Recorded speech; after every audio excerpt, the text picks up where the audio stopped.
Jeddah প্রতিনিধি হানিস সরকার উজ্জ্বল, Michigan প্রতিনিধি কামরুজ্জামান হেলাল এবং কাতার প্রতিনিধি জিএম আকাশের পাঠানো তথ্যচিত্রে প্রবাসের সংবাদ জানাচ্ছেন সামিউল শিহাব।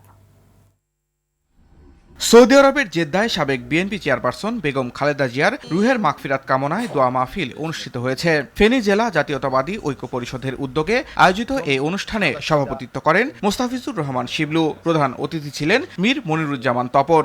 বক্তারা দেশনেত্রীর গণতান্ত্রিক সংগ্রাম ও ত্যাগকে শ্রদ্ধার সাথে স্মরণ করেন। বিশেষ অতিথি হিসেবে মঈন চৌধুরী ও শেখ মোস্তাক আহমেদ সহ স্থানীয় নেতৃবৃন্দ উপস্থিত ছিলেন। সবশেষে মরহুমার বিদেহী আত্মার মাগফিরাত কামনায় বিশেষ মোনাজাত করা হয়।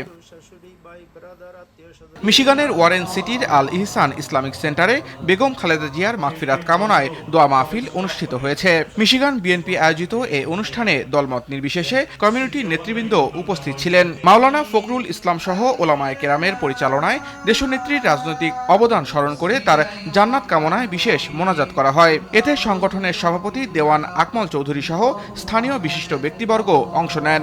মোনাজাত শেষে উপস্থিত সবার মাঝে তবারক বিতরণের মাধ্যমে কর্মসূচি শেষ হয়।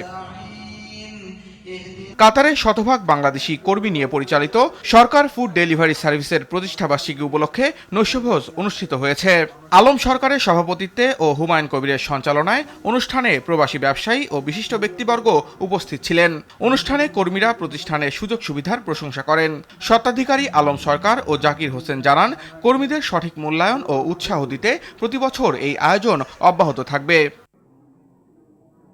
সামিউল শিহাব, RTV।